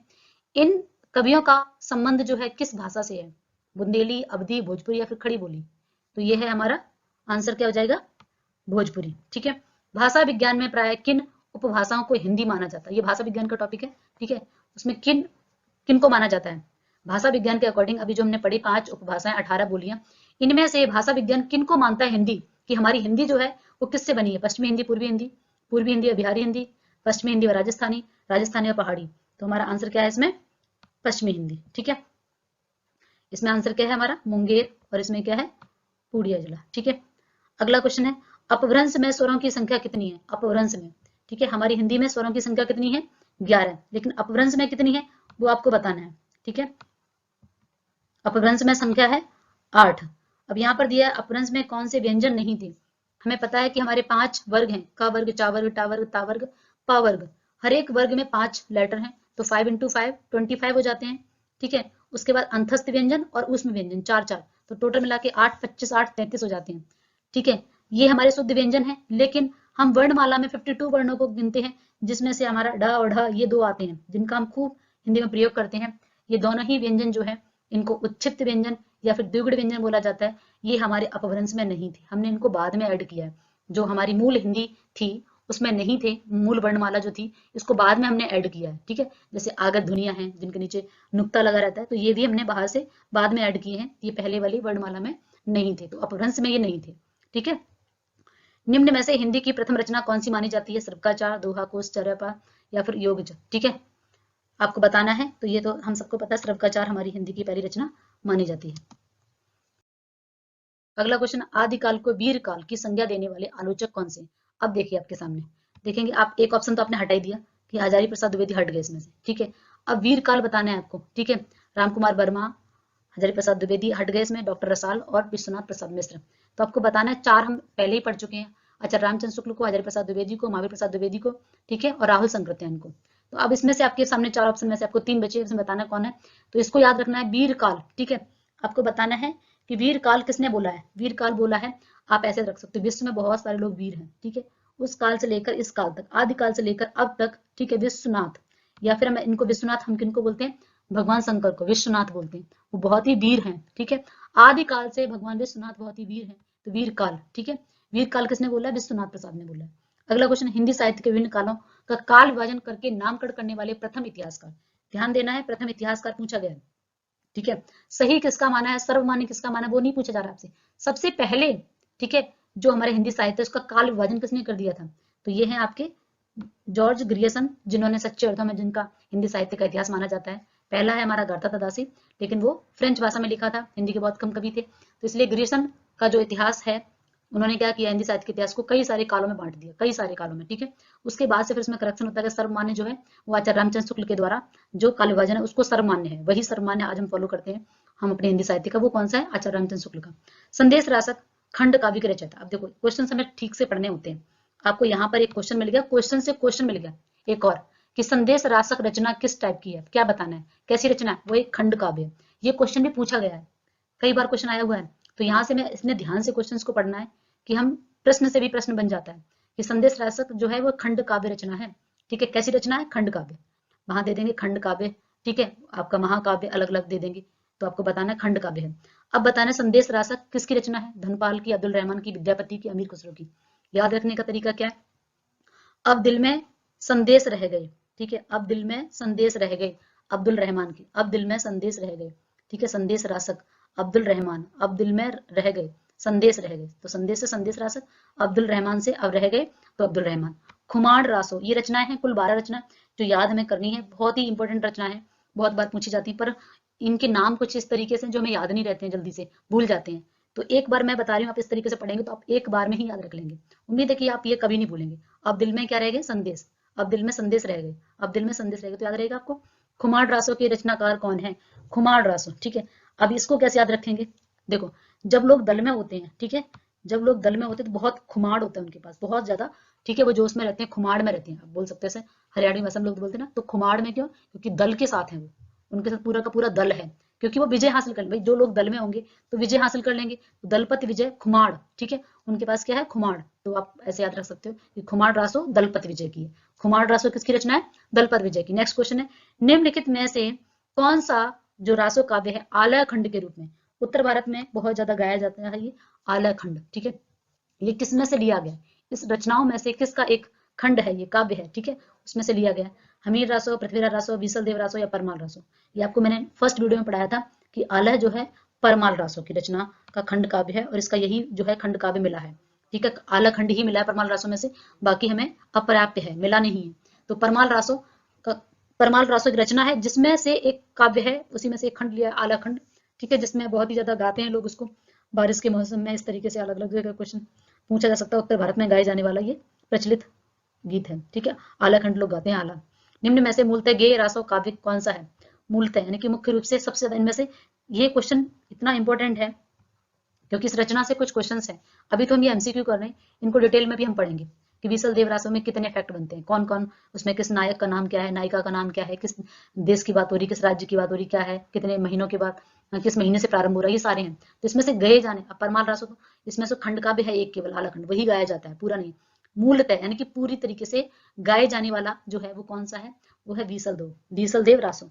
अब इसमें से आपको याद कैसे रखना है बीसल देव रचना को, कि 20 लोग मिलकर गाते हैं। जब 20 लोग मिल जाते हैं तो क्या करते हैं? गाते हैं, ठीक है, 20 लोग मिल जाते हैं तो क्या करते हैं? गाते हैं, ठीक है। बीसल देव रासो कैसा है रचना? गेय का है, मतलब गाने वाली है, ठीक है। अगला है परमाल रासो के रचयिता कौन है? परमाल रासो, परमाल, पर मतलब दूसरों का माल, ठीक है, परमाल रासो। परमाल रासो के लिए लोग क्या करते हैं? जगते हैं, रात को जगने, जागरण करते हैं, ठीक है, याद रख सकते हैं आप इसको बहुत ही आसानी से कि पर माल यानी कि सभी लोग, ठीक है, माल के लिए, पर माल के लिए ऐसे बोल सकते हो। वैसे चोर वगैरह होते हैं ना, दूसरे के माल को चोरी करने के लिए किसी के घरों में उन्हें क्या करना पड़ता है, रात में जगना पड़ता है, जागरण करना पड़ता है, तभी जाके वो चोरी कर पाते हैं। पर माल, ठीक है, तो पर माल के लिए क्या करना पड़ता है, जागरण करना पड़ता है। ठीक है, पृथ्वीराज रासो के नगरी प्रचारी सभा, नागरी प्रचारी सभा काशी संस्थान है जो 4 संस्करण में सबसे बड़ा है, के अनुसार समय या खंड है। आपको बताना है, मैंने आपको बताया था पिछली क्लास में कि कई बार क्वेश्चंस में भी क्वेश्चन में मिल जाते हैं। यहाँ पर आपको दिया गया है समय, ठीक है, एक शब्द दिया है समय और एक शब्द दिया खंड, ठीक है। तो क्वेश्चन पूछ लिया जाता है आपसे कई बार कि पृथ्वीराज रासो के जो खंड हैं उनको क्या कहा गया, उनको समय कहा गया, ठीक है। समय ये खंड के लिए बोला है, तो आप इस चीज को भी ध्यान रखें। यहाँ से भी ये क्वेश्चन बन गया प्रश्न से भी कि इसके जो भाग हैं, इसके जो खंड हैं, उनको क्या बोला गया है, समय बोला गया है, ठीक है। वो उनकी संख्या पूछी गई आपसे, ठीक है, कि उसके अनुसार समय कितने हैं, कितने खंड हैं इसमें, 80, 69, 50 या फिर 100। तो आपको बताना है आंसर कि इसमें करेक्ट आंसर क्या है। इसमें करेक्ट आंसर है आपका 69, 69, ठीक है। आंसर क्या है हमारा 69, 69। पृथ्वीराज रासो को प्रमाणिक मानने वाले विद्वान निम्न में से कौन है, ठीक है। अब यहाँ पर एक छोटा सा चैप्टर है पृथ्वीराज रासो के बारे में। पहले रचना क्या है, किसने लिखी है। इसमें कई तरीके के राइटर हैं आपके, कुछ प्रमाणिक मानने वाले, कुछ अर्ध प्रमाणिक मानने वाले, कुछ अप्रमाणिक मानने वाले, कुछ सर्वदा अप्रमाणिक मानने वाले। तो इस तरीके से आपको बताना है। इसमें से आपके सामने एक क्वेश्चन आया है, अगर आप लोग को जरूरत है कि पृथ्वीराज रासो के बारे में जितने भी क्वेश्चन हैं, प्रमाणिक, अप्रमाणिक, अप्रमाणिक राइटर्स के बारे में, उनको ट्रिक से याद करने के लिए, तो कमेंट सेक्शन में आप मुझे बता दें कि अगर आपको रिक्वायरमेंट है तो मैं इसको एक नेक्स्ट वीडियो में लेकर आ जाऊंगी। और इसका आंसर आपको बताना है कि प्रमाणिक मानने वाले विद्वान कौन से हैं।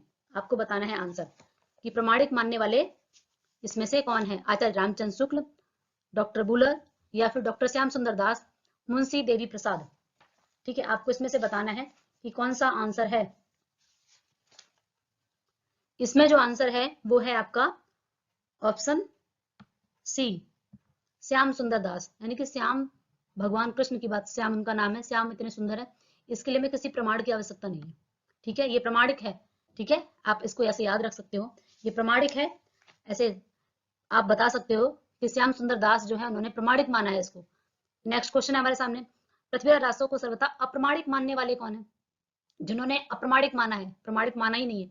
और सबसे इंटरेस्टिंग बात बताएं आपको इसमें कि अप्रमाणिक मानते हुए भी, ठीक है, जिन राइटर्स ने अप्रमाणिक माना है, इनमें से जो 4 ऑप्शन दिए हैं, उन्होंने ही हिंदी साहित्य का महाकवि और महाकाव्य उन्हीं को माना है। आप एक तरफ उसको बोल रहे हो कि अप्रमाणिक रचना है और एक तरफ आप कहीं ना कहीं विरोधाभास लगता है। तो आप देखेंगे इसमें जो आंसर, आप शायद कई बच्चों ने आंसर अपना करेक्ट लगा लिया होगा। करेक्ट आंसर है रामचंद्र शुक्ल, ठीक है, रामचंद्र शुक्ल ने पृथ्वीराज रासो को अप्रमाणिक माना है। अगला क्वेश्चन है, आचार्य रामचंद्र शुक्ल के अनुसार हिंदी के प्रथम महाकवि किसे बोला है। अलग अलग राइटर्स ने अलग अलग कवियों को महाकवि माना है। तो आचार्य रामचंद्र शुक्ल ने विद्यापति को, चंद्रवरदाई को, अमीर खुसरो को, या फिर जगनीक को, इनमें से किसको महाकवि माना है, बताना है आपको आंसर। अभी मैंने आपको थोड़ा सा हिंट दे दी है, ठीक है। ये कौन सा है, चंद्रवरदाई। पृथ्वीराज रासो किसने लिखी है, चंद्रवरदाई ने लिखी है, ठीक है। पृथ्वीराज रासो किसने लिखी है, चंद्रवरदाई ने। चंद्रवरदाई को महाकवि माना है, किसने, आचार्य रामचंद्र शुक्ल जी ने। और शुक्ल जी इस रचना को अप्रमाणिक भी मानते हैं, लेकिन महाकवि मानते हैं हिंदी का, ठीक है। अगला क्वेश्चन है हमारा, आचार्य रामचंद्र शुक्ल जी के अनुसार हिंदी का प्रथम महाकाव्य क्या है। अब आप देखेंगे तो क्वेश्चन, हमें तीनों ही क्वेश्चन एक दूसरे से मिलते हुए दिखाई दे रहे हैं कि अप्रमाणिक रचना किसको माना है, पृथ्वीराज रासो को। महाकवि किसे माना है, तो महाकवि जिसे माना होगा तो उन्हीं के द्वारा लिखी हुई रचना भी महाकाव्य होगी, है ना। जिसको महाकवि मानेंगे तो उनकी रचना भी तो महाकाव्य कहलाएगी। तो चंद्रवरदाई के द्वारा लिखा गया है कौन सा, पृथ्वीराज रासो। तो पृथ्वीराज रासो को आचार्य रामचंद्र शुक्ल ने महाकाव्य माना है, किसका, हिंदी का। अब यहाँ पर भी कई बार बच्चे कंफ्यूज हो जाते हैं, यहाँ पर हिंदी का महाकाव्य, ठीक है, हिंदी खड़ी बोली का महाकाव्य, ठीक है। इस तरीके से आपको ध्यान रखना है, ये क्वेश्चन अलग अलग तरीके से आता है। हिंदी का महाकाव्य, हिंदी का प्रथम महाकाव्य, खड़ी बोली का पूछा जाए तो फिर आंसर ये नहीं आएगा आपको, ठीक है। नेक्स्ट क्वेश्चन है, रणमल छंद काव्य के रचयिता कौन है। ये बुक इतनी अच्छी है, डॉक्टर पूरन चंद की है, डॉक्टर पूरन चंद, जो कि आपके दिल्ली यूनिवर्सिटी में प्रोफेसर भी रह चुके हैं, डॉक्टर पूरन चंद टंडन और डॉक्टर मुनीष शर्मा की बुक है, बहुत ही अच्छी बुक है। इसमें अगर हम थ्योरी पढ़ने के बाद अगर सॉल्व करते हैं तो जितने क्वेश्चन बन सकते थे वो सारे के सारे इसमें क्वेश्चन दिए हुए हैं। अगर आप इस बुक को भी कवर कर लेते हैं तो आपकी 50% तैयारी हो जाती है। आचार्य रामचंद्र शुक्ल के अनुसार हिंदी का प्रथम महाकाव्य किसे बताया गया है? पृथ्वीराज को। नेक्स्ट क्वेश्चन है, रड़मल छंद काव्य के रचयिता कौन है? श्रीधर, अमीर खुसरो, विद्यापति या फिर चंद्रप्रदाय? ठीक है, तो आपको बताना है श्रीधर। इसके आंसर क्या है? श्रीधर। ठीक है, रड़मल छंद इन्होंने लिखा है। नेक्स्ट क्वेश्चन है, जयचंद्र प्रकाश की रचना निम्नलिखित में से किस कवि की है? जयचंद्र प्रकाश की रचना है, किसकी है? आपको 4 ऑप्शन नीचे दिए गए हैं, आपको बताना है मधुकर कवि, जय मयंक जस चंद्रिका मैं आपको बता चुकी हूँ पहली क्लास में। ठीक है, विद्यापति के है नहीं, अमीर खुसरो, इनकी पहेलियां मुकेरियां ये सब हैं, लेकिन आपको बताना है इनमें से किसकी रचना है? भट्ट केदार की। किसकी है?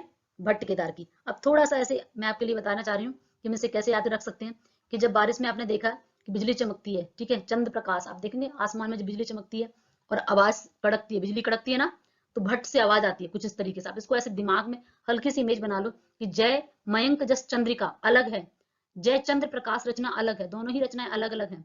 जय मयंक जस चंद्रिका मधुकर की है, चांदनी रात मधुर लगती है तो मधुकर हो गया, और जय मयंक जो जय चंद्र प्रकाश रचना है, ठीक है, चंद्र प्रकाश, ठीक है, वो भट्ट, यानी कि भट्ट की आवाज आती है जब लाइट गड़गड़। ये जस्ट इमेजिन कर लो ऐसे ही, आप थोड़ा सा फनी ट्रिक है जिससे आपको याद रहेगा, क्योंकि दोनों रचना एक जैसी हैं, तो बच्चे कई बार गलत कंफ्यूजन हो जाती है कि मधुकर की है या फिर भट्ट केदार की है। तो किसकी है? भट्ट केदार की। ठीक है, बढ़ते हैं अपने अगले क्वेश्चन की तरफ। नेक्स्ट क्वेश्चन है हमारा, पुरुष कहाड़ी को हो कहो जस पथरावे पुन। ठीक है, आपको बताना है कि ये जो लाइन है वो किस कवि की द्वारा लिखी गई है। पंक्तियां भी क्वेश्चन में काफी ज्यादा पूछी जाती हैं, ये DT+B या फिर KVS, NVS, UPTGT, PGT, all state में आप देखते पेपर, अगर आप कोई पुराना पेपर उठा के देखेंगे तो आपको वहां 10 से 15 पंक्ति मिली जाएंगी। तो इसमें ये जो पंक्ति दी गई है काफी इंपॉर्टेंट इसमें पंक्ति दी हुई है, तो आपको बताना है ये किसकी है। मैं तो कहूँगी मैंने आपको जितनी भी क्वेश्चंस पढ़ा रही हूँ इसमें से अगर आप याद कर लेते तो आपकी 50% तैयारी हो जाती है। आपको बताना है इसमें से विद्यापति। आध्यात्मिक रंग के चश्मे आजकल बहुत सस्ते हो गए हैं, उन्हें चढ़ाकर जैसे कुछ लोगों ने गीत गोविंद के पदों को आध्यात्मिक संकेत बताया, वैसे ही विद्यापति के इन पदों को भी। अब ये पंक्ति जो है किसने कही है आपको बताना है। ठीक है, ये नीचे दिए हुए आपके सामने 4 नाम है, चार आलोचक है, आपको बताना है। आलोचक का मतलब होता है समीक्षा करना, ठीक है, सारे पहलुओं को बताना।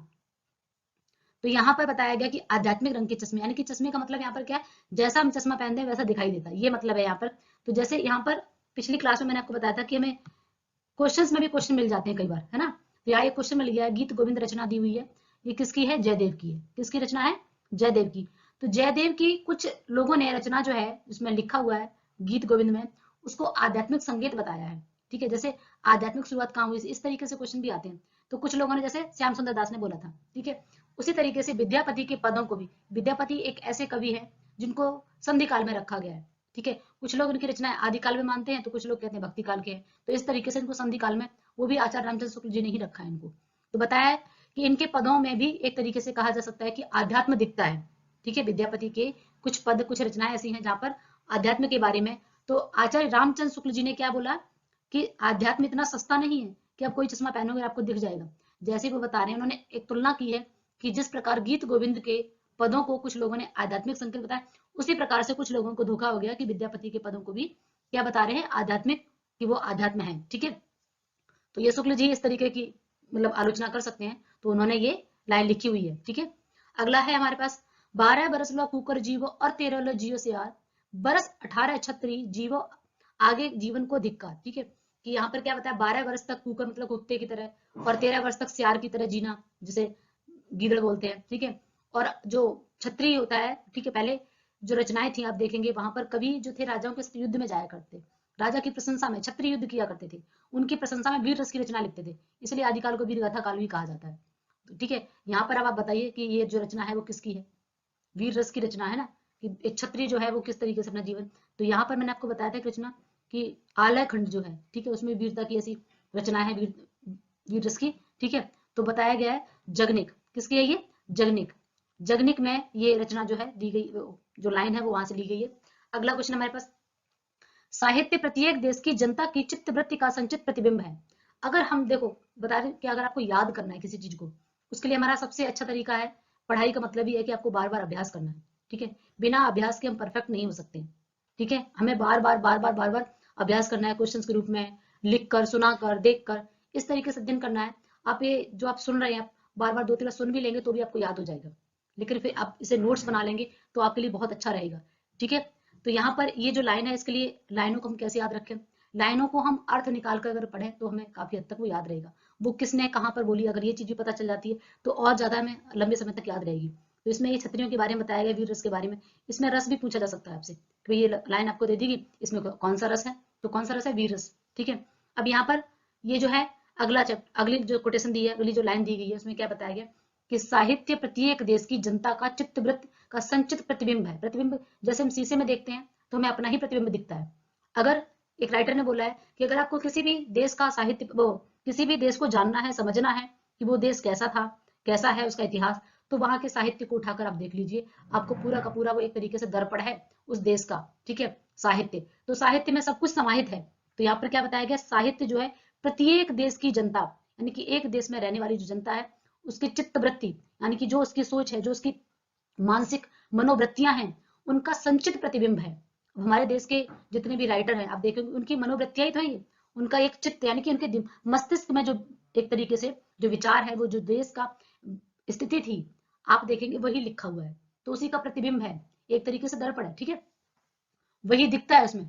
तो हम किसी भी देश को जानने के लिए अगर जानते हैं तो इसके लिए हमें क्या करना पड़ेगा, वहां का साहित्य पढ़ लीजिए, आपको पता चल जाएगा। जैसे गोदान को पढ़ने पर भारतीय कृषकों के बारे में पूरी की पूरी कहानी जो है वो आपकी नजरों के सामने आ जाएगी। अगर आप किताब गोदान पढ़ लेंगे, उपन्यास, तो आपको पता चल जाएगी भारतीय किसान की स्थिति क्या थी हमारे भारत में। ठीक है, तो वो पूरी की पूरी स्थिति दिखाई गई है। तो यहाँ पर ये वाली जो है कोटेशन बहुत इंपॉर्टेंट है, कई बार एग्जाम में पूछी गई है, क्योंकि ये जो कोटेशन है वो किसकी है, आचार्य रामचंद्र शुक्ल की। ठीक है, आचार्य रामचंद्र शुक्ल को याद करना बहुत जरूरी है, उनकी सारी रचनाओं को, उनकी कोटेशंस को, इनके दिए हुए, ठीक है, जो काल दिए हैं, काल विभाजन बहुत बहुत इंपॉर्टेंट है। ऐसा कोई एग्जाम नहीं जिसमें आचार्य रामचंद्र शुक्ल के बारे में न पूछा जाए। हिंदी का अगर कोई भी एग्जाम आप दे रहे हैं तो वहां इनसे रिलेटेड 2 से 3 4 5 10 15 क्वेश्चंस आपको मिल ही जाएंगे। अगला क्वेश्चन है, प्रकृति की अंतिम अपभ्रंश अवस्था को हिंदी साहित्य का आविर्भाव किसने माना है? जैसे आप देखेंगे संस्कृत, उसके बाद पाली, फिर प्राकृत, फिर अपभ्रंश। अपभ्रंश का मतलब टूट फूट हो जाना, जिसमें से 5 उपबोलियां निकली हैं और 5 उपभाषाएं और 18 बोलियां निकली हुई, तो वो अलग अलग यानी कि टूट फूट हो गई, अपभ्रंश। ठीक है, उसका भ्रंश हो गया।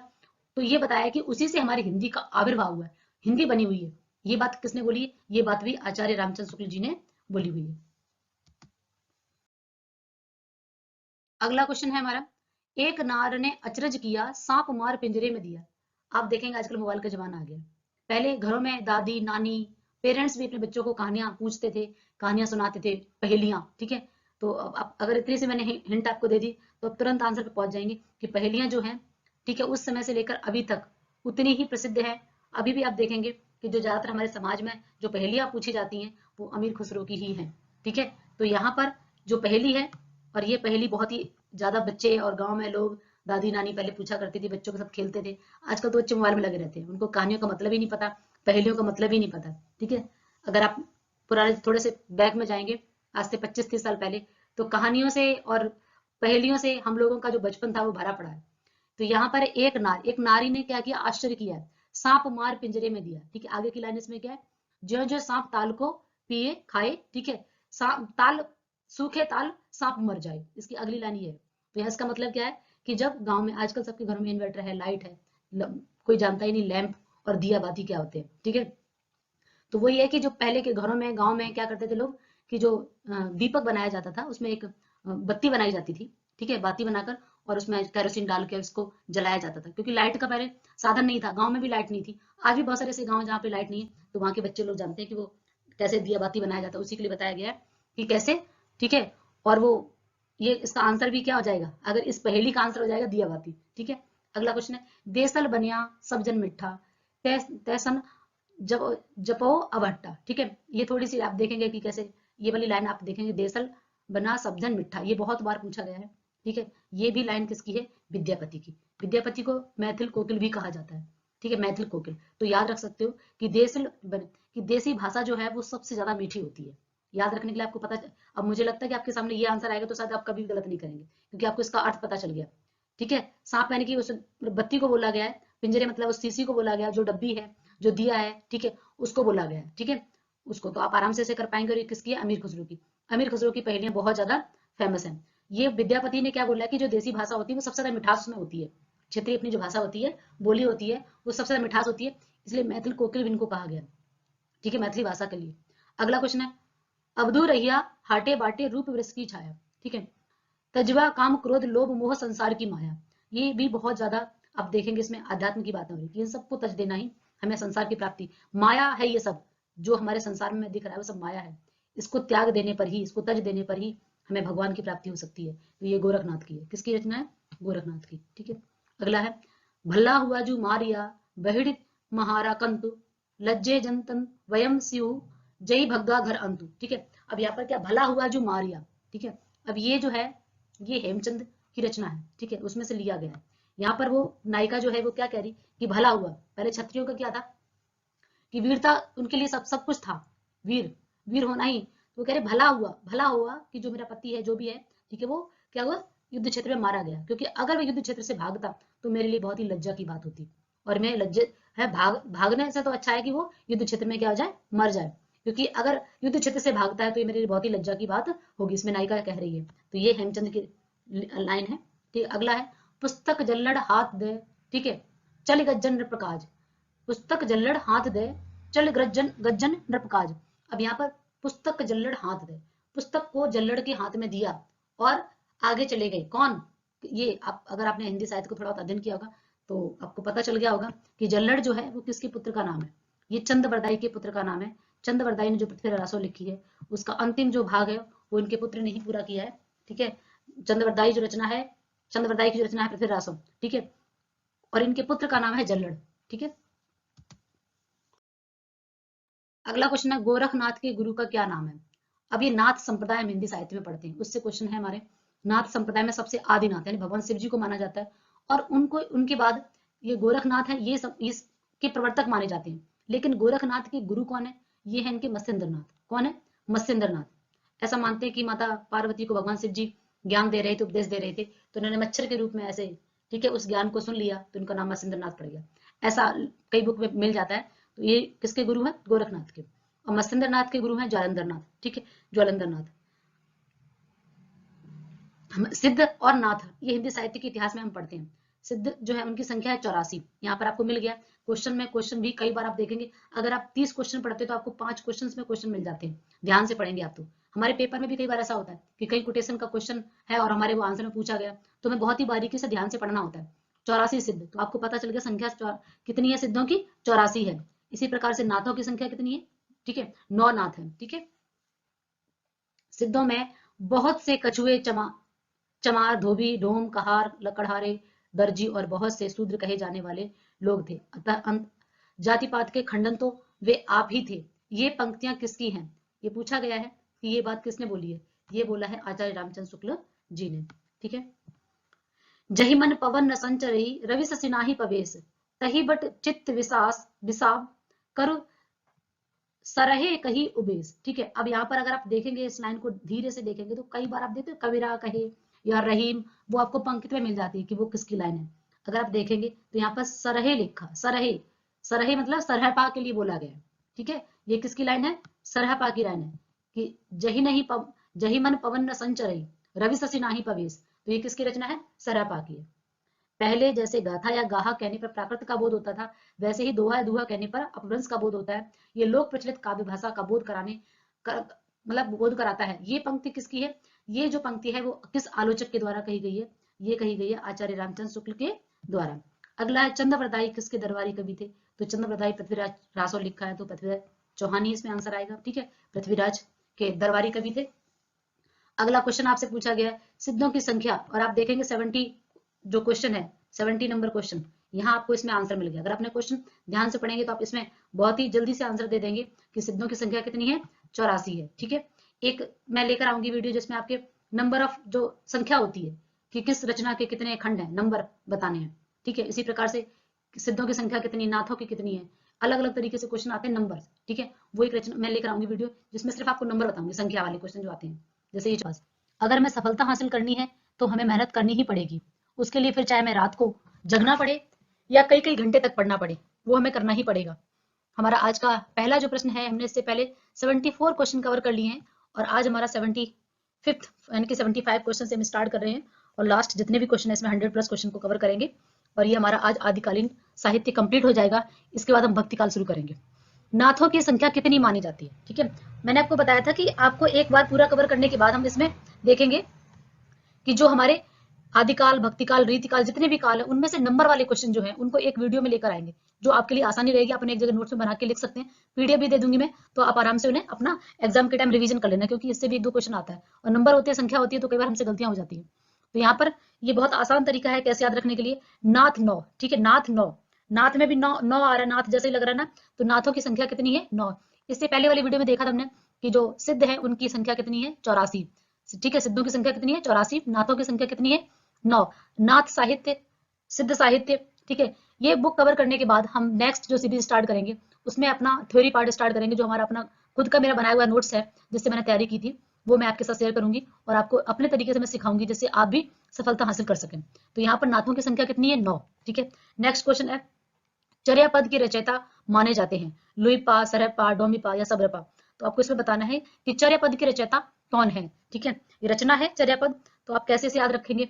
4-5 चार चर्या पद 4-5 लोग होते हैं, क्या इकट्ठे रहते हैं जब, मान लो ये थोड़ा फनी ट्रिक है, ऐसा कुछ रियल में नहीं है, बस याद रखने का तरीका है कि वो लोग जैसे आप देखते लड़के रहते हैं, 4-5 लड़के रहते हैं, तो क्या हो जाते हैं? सरप्पा। ठीक है, सबरप्पा सबरप्पा, ठीक है, सरप्पा सबरप्पा, ऐसा रखते हो 4-5 4 पद। ठीक है, तो आप ऐसे इसको याद रखो, चर्या पद जो रचना है वो किसकी है? सबरपा की।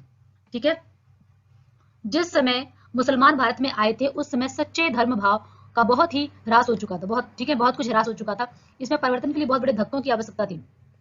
अब यहाँ पर अलग अलग राइटर्स ने माना है कि हमारे भारत में किस तरीके से जो भक्ति का उदय हुआ है, या अलग अलग तरीके से, जैसे ग्रियर सर ने कुछ और माना, आचार्य प्रसाद द्विवेदी जी ने, आचार्य रामचंद्र शुक्ल ने, सबने अलग अलग माना है। तो यहाँ पर यह बताया गया कि भारत में जिस समय मुसलमान आए थे, सच्चे अर्थों में अगर देखा जाए तो धर्म भाव जो था हमारा बहुत कुछ ह्रास हो चुका था, यानी कि उसका पतन हो चुका था, इसलिए हमें धक्कों की आवश्यकता थी। ठीक है, ये बात कौन कह रहा है? ये बात कह रहे हैं आचार्य रामचंद्र शुक्ल जी। ठीक है, हमारे शुक्ल जी क्या कह रहे हैं कि जब भारत में मुस्लिम आए उसके बाद हमारे धर्म का बहुत ज्यादा क्या हो गया? ह्रास हो गया, पतन हो गया। इसके लिए हमें किसकी आवश्यकता पड़ी? धक्के मारने की। ठीक है, आचार्य रामचंद्र शुक्ल का हिंदी साहित्य का इतिहास, ये मोस्ट इंपोर्टेंट क्वेश्चन है, आपको इसको टिक लगा लेना है। ठीक है, हिंदी साहित्य का इतिहास, आचार्य रामचंद्र का जो हिंदी साहित्य का इतिहास है, ठीक है, वो आपका हिंदी साहित्य के इतिहास के नाम से है। लेकिन प्रथमा, यानी कि जब ये बना था, मूलतः जब ये बना था तब इस नाम से नहीं था। इन्होंने जब बनाया था इसको तब किस नाम से था? हिंदी शब्द सागर। तो आपका क्वेश्चन यही बन सकता है कि आचार्य रामचंद्र शुक्ल का हिंदी साहित्य का इतिहास मूलतः उन्होंने किस नाम से लिखा था? हिंदी शब्द सागर की। ठीक है, कि भूमिका में भी शीर्षक अलग था, किस शीर्षक के प्रकाशित हुआ? बुक तो उन्होंने हिंदी शब्द सागर के नाम से लिखी, ठीक है, जिसे हम आज हिंदी साहित्य के नाम से जानते हैं, लेकिन इसमें शीर्षक क्या दिया था उन्होंने? ठीक है, ये तो उन्होंने टाइटल दिया था कि भाई बुक का टाइटल, उसका शीर्षक क्या था? टाइटल शीर्षक उन्होंने दिया था हिंदी साहित्य का विकास। क्या नाम दिया था? हिंदी साहित्य का। तो 3 बातें आपको याद रखनी है कि हिंदी आचार्य रामचंद्र शुक्ल का जो साहित्य इतिहास है वो साहित्य इतिहास के नाम से, हिंदी साहित्य का इतिहास के नाम से अभी। ठीक है, लेकिन जब इन्होंने मूलतः लिखा था तो हिंदी शब्द सागर के नाम से। हिंदी शब्द सागर की भूमिका में हिंदी साहित्य का विकास शीर्षक के नाम से प्रकाशित हुआ था। ठीक है, उम्मीद है आपको समझ में आ रहा है मैं क्या कहना चाह रही हूँ आपसे, कि हिंदी शब्द सागर की भूमिका में हिंदी साहित्य का विकास शीर्षक से प्रकाशित हुआ था। ठीक है, बाद में इसका नाम बदल के हिंदी साहित्य का इतिहास रख दिया गया। अगला क्वेश्चन है, हिंदू समाज में नीची से नीची समझे जाने वाली जाति भी अपने से नीची एक और जाति को ढूंढ लेती है, इस पंक्ति के रचयिता कौन है? ये जो लाइन लिखी है, ये जो किस आलोचक ने बताई है, आपको बताना है। आचार्य रामचंद्र शुक्ल, माता प्रसाद गुप्त, शशिनाथ या फिर हजारी प्रसाद द्विवेदी। याद कैसे रखेंगे? हमारे भारत में, ठीक है, हमारे भारत में, या फिर हम कह सकते हैं हमारे हिंदू समाज में, ठीक है, हजारों जातियां हैं। ठीक है, छोटी बड़ी ऊंच नीच वाली इतनी जातियां हमारे समाज में थी। ठीक है, तो हिंदू धर्म में आप ऐसे कह सकते हो, हिंदू धर्म में छोटी बड़ी बहुत सारी जातियां, हजारों जातियां। कितनी जातियां हैं? हजारों। तो हजारों से क्या बन जाएगा? हजारी प्रसाद द्विवेदी।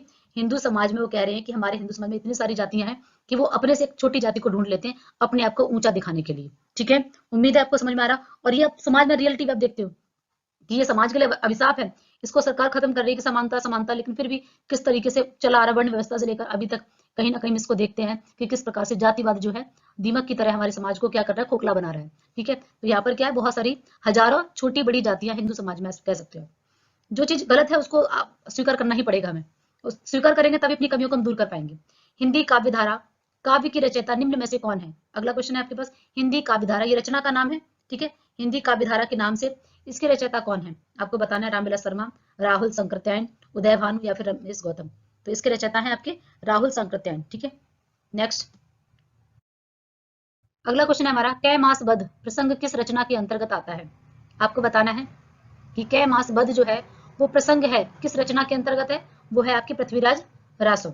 आंसर क्या है? पृथ्वीराज रासो के अंतर्गत आता है कै मास बध। जैसे अलग अलग उसके जो भाग हैं उसमें बताया गया, तो ये कै मास बध जो है वो किसके अंतर्गत है? आपके पृथ्वीराज रासो के अंतर्गत एक प्रसंग आता है जिसमें ये बताया गया है। ठीक है, अगला है हमारा, मनहु कला सस्भान कला 1600 विन्यास किस रासो ग्रंथ की पंक्ति है? किस रासो ग्रंथ की पंक्ति? आपको बताना है कि यहाँ पर रासो काव्य है। ठीक है, आदिकाल में जो ग्रंथ है उनको रासो काव्य भी कहा जाता है क्योंकि वीर रस की रचनाएं लिखी गई हैं। ठीक है, तो मनहु कला सस्भान कला 1600 विन्यास, यहाँ पर ये जो है इसमें बताया गया मनहु कला। अगर ये लाइन आपके आ जाए, पूछा जाए कि इसमें कौन सा अलंकार है, तो मनहु जनहु कौन सा अलंकार होता है? उत्प्रेक्षा अलंकार। ठीक है, मानो वो चंद्रमा की कला के, चंद्रमा की जो 16 कलाएं हैं उसके समान यहाँ पर जो नायिका है वो कैसे उसकी सुंदरता का वर्णन किया जा रहा है कि चंद्रमा की 16 कलाओं के समान वो सुंदर है। ठीक है, तो ये पृथ्वीराज रासो, ठीक है, पृथ्वीराज रासो ये है जिससे ये ली गई है। और क्या बताया गया? मानो वह चंद्रमा की 16 कलाओं के समान सुंदर है, इस तरीके से वर्णन किया गया है। अगला है, पद्मावती समय किस ग्रंथ का भाग है? यहाँ पर इस टाइप के क्वेश्चन कई बार एग्जामिनर आपको मिल जाएंगे। एक क्वेश्चन पेपर में आपको 10-15 कंफ्यूजन वाले क्वेश्चन डालता है एग्जामिनर कि आपने कितनी डीप स्टडी की है, कितना आपने बार बार रिवीजन किया है। ठीक है, वो देखने के लिए ऐसे नहीं सफलता मिलती है, हमें बार बार प्रैक्टिस करनी पड़ती है। तो यहाँ पर अगर हमने एक बार पढ़ा है, 2 बार पढ़ा है, तो कहीं ना कहीं गलतियां कर देंगे। पद्मावती देख के हम पद्मावत पे लगा देंगे, लेकिन ऐसा नहीं है। ठीक है, पद्मावती समझ के अगर किसी बच्चे ने ऐसी थोड़ा बहुत पढ़ाई की होगी या एक नजर पढ़ाई करके बस ऐसे ऊपर से पढ़ लिया कि बस हमें याद हो गया है ना, तो उसमें गलती कर जाएंगे और उसमें 50% बच्चे गलत कर देते हैं आंसर। तो इसमें पद्मावती समय जो है वो किस ग्रंथ का एक भाग है? ठीक है, जैसे बताया था मैंने आपको कितने पृथ्वीराज रासों में समय है 69, उसी प्रकार से ये पद्मावत का ना होकर किसका है? पृथ्वीराज रासो का। ठीक है, पद्मावती समय जो है किसका, किस ग्रंथ का भाग है? पृथ्वीराज रासो का। अगला क्वेश्चन है हमारा, अपनी पहेलियों और मुकेरियों के लिए प्रसिद्ध कवि कौन है? ये मैंने आपको 3rd वीडियो में पढ़ाया हुआ है कि पहेलियां मुकेरियां, उसमें एक पहेली भी मैंने आपसे पूछी थी कि वो पहेली जो है किस राइटर की है। तो पहेलियों के नाम से केवल एक ही कवि प्रसिद्ध है, वो कौन है? अमीर खुसरो। ठीक है, जैसे एक थाल मोती का भरा। ठीक है, जैसे आप आसमान को देखते बहुत सारे सितारे होते हैं कि वो चारों तरफ घूमता लेकिन एक भी मोती उससे गिरता नहीं है। तो ये पहेलियों के लिए कौन प्रसिद्ध है? अमीर खुसरो। अगला है, ये 3 क्वेश्चन जो है ऑलरेडी हम 3rd जो पार्ट हमने पढ़ा था उसमें किसी और क्वेश्चन के थ्रू हमने इसे कवर किया था। ठीक है, अगर आपने 3rd वीडियो मेरा देखा होगा तो आप इन क्वेश्चन को तुरंत आंसर लगा पाएंगे। 84, 85, 86 तीनों ही क्वेश्चन हम ऑलरेडी डिस्कस कर चुके हैं। ठीक है, अगला क्वेश्चन है, मैथिल कोकिल के नाम से प्रसिद्ध कवि है? देसल जनिया सब्जल मिठा वाला जो मैंने आपको बताया था उसमें कि देसी भाषा सबसे अधिक मिठास होती है, वो विद्यापति की है। और उसी में बताया था कि उन्होंने मैथिली भाषा का उन्हें मैथिल कोकिल कहा जाता है। उन्होंने मैथिली भाषा की मिठास के बारे में बखान किया था, तो उसी के लिए उन्हें मैथिल कोकिल कहा जाता है। वो कौन है? विद्यापति। ठीक है, अगला क्वेश्चन है, आदिकाल में खड़ी बोली को काल की, ठीक है, आदिकाल में खड़ी बोली को की जो भाषा है वो किस प्रथम कवि किसे बताया गया? बनाने वाले प्रथम कवि कौन है? आदिकाल में खड़ी बोली को, ठीक है, उस काल की भाषा बनाने वाले कौन से कवि हैं इसमें से? तो एक ही कवि है, वही है हमारे अमीर खुसरो। इन्होंने ही सबसे पहले खड़ी बोली भाषा का जो है प्रयोग किया था। इन्हें ही तोताई हिंद कहा जाता है। ठीक है, अमीर खुसरो को सितार और तबला के ये एक तरीके से आविष्कारकर्ता कहे जाते हैं। तो अमीर खुसरो ने खड़ी बोली का प्रयोग किया था। अगला क्वेश्चन है, ढोला मारूरा दुहा के नायिका कौन है? ढोला मारूरा दुहा की नायिका कौन है? तो आपको बताना है। इसके ऑप्शन है आपके नेक्स्ट, ये इसके ऑप्शन है हमारे सामने, दमयंती, मारवाड़ी, शकुंतला और राधा। ठीक है, तो आपको बताना है कि इसमें से कौन सा हमारा करेक्ट आंसर है। ढोला मारूरा दुहा, ठीक है, ये जो रचना है इसमें बताना है आपको किस प्रकार से ये राजस्थान में 7th क्लास में, अगर आपको याद होगा, लोकगीत हमने चैप्टर जो पढ़ा था एनसीईआरटी में, उसमें अलग अलग राज्यों के बारे में, बहुत सारे लोकगीतों के बारे में चर्चा हुई है। वहां पर राजस्थान के बारे में बात हुई थी। तो राजस्थान में ढोला मारूरा दुहा बहुत ही ज्यादा प्रसिद्ध है। यह एक प्रेम कथा है जहां पर ढोला और मालवाड़ी और मारवाड़ी 2 नायिका हैं। ठीक है, तो यहाँ पर वही बताया गया कि ढोला का विवाह पहले किसी और के साथ, यानी कि मारवाड़ी के साथ फिक्स होता है। उसके बचपन में ही उनके माता पिता जो हैं वो तय कर देते हैं, लेकिन बाद में जब ढोला बड़ा हो जाता है, ठीक है, तो इसका विवाह जो है वो मालवा की राजकुमारी मालवाड़ी के साथ हो जाता है। तो ये जो प्रेम प्रसंग है उसे बहुत ही भावपूर्ण ढंग से राजस्थान में आज भी गाया जाता है। जैसे हमने पिछले 2nd पार्ट में कवर किया था कि आलाखंड जो उत्तर भारत में बहुत ज्यादा गाया जाता है। ठीक है, तो वैसे ही राजस्थान में क्या है? मारवाड़ी। तो मारवाड़ी से भी आप याद रख सकते हो कि मारवाड़ी राजस्थान की बात हो रही है। तो राजस्थान में ये एक प्रेम विरह के रूप में गाए जाने वाले, कह सकते हैं, उसमें जो रचनाएं गाई जाती हैं। अगला है, बीसल देव रासो की नायिका का क्या नाम है? बीसल देव रासो, इस 3rd पार्ट में अगर आपको याद है तो कनेक्ट करिए कि बीसल देव रासो जो रचना है वो कैसी रचना है, याद करिए। आपको मैंने बताया था ये क्वेश्चन, ये एक गेह रचना है। ठीक है, ये एक पद्यात्मक रचना है जिसे गाकर पढ़ते हैं, ठीक है। तो ये बीसल देव रासो जो है गे मूलतः गे रचना है, ठीक है। इस तरीके से क्वेश्चन इसमें पूछा जाता है। इसकी नायिका के बारे में क्वेश्चन पूछा गया है, ठीक है। पद्मावती नहीं है, ठीक है। मारवाड़ी तो अभी आपको बता दें ढोला मारो दुहा की है। दुर्गावती नहीं है, ठीक है। दुर्गावती कोई नायिका नहीं, नाम जैसे जिसमें मिलाने के लिए कर दिया। ये है इसकी राजमती। कौन है नायिका? राजमती।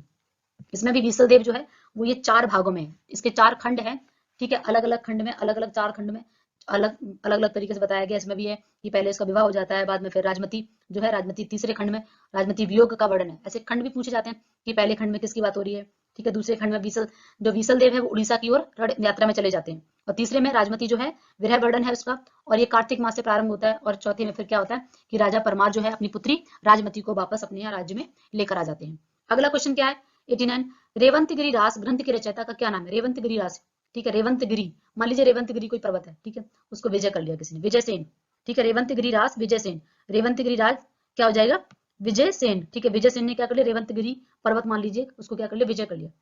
अगला क्वेश्चन है गोरखवाणी की किस आलोचक का संपादित ग्रंथ है? ध्यान देना, संपादित, किसने संपादित किया है उसको, ठीक है। संपादित किसने किया है? रचना नहीं पूछी गई, संपादित पूछा गया। तो ये है डॉक्टर पीतम्बर दत्त बड़तवाल, ठीक है। कौन है? डॉक्टर पीतम्बर दत्त बड़तवाल। अगला क्वेश्चन है अभि अंतर की त्यागे माया दुभ्या मेटी सहज में रखे रहे। यहाँ पे पंक्ति के रचयिता पूछा गया है कि इसके रचयिता कौन है, कि अपने अंदर की जो माया हम त्याग देते हैं तो सारी दुविधाएं जो है मिट जाती है, सहज ही मिट जाती हैं, ठीक है। अभी अंतर की माया जो है वो त्याग दें अगर हम, तो सारी दुविधा जो है वो सहज ही मिट जाती हैं। जो माया है वही तो हमें इस संसार में बाकी चीजों से सब दुविधाओं में जोड़े रखा है, तो वही बताया गया इसमें। तो गोरखनाथ जो है वो आध्यात्म की बात करते हैं। उन्होंने बोला कि जो माया है यही हमारी सारी परेशानियों की जड़ है एक तरीके से।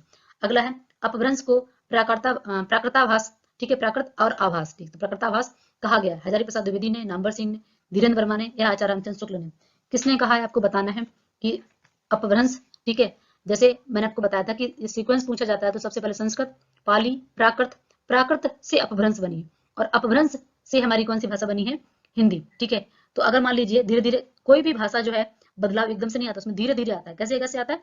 धीरे धीरे। तो आप बताइए जब धीरे धीरे है तो ऑप्शन में आपको थोड़ी सी हिंट दे रही हूँ, तो क्या आंसर हो जाएगा कि प्राकृत भाषा को अपभ्रंश। प्राकृताभास किसने बोला है?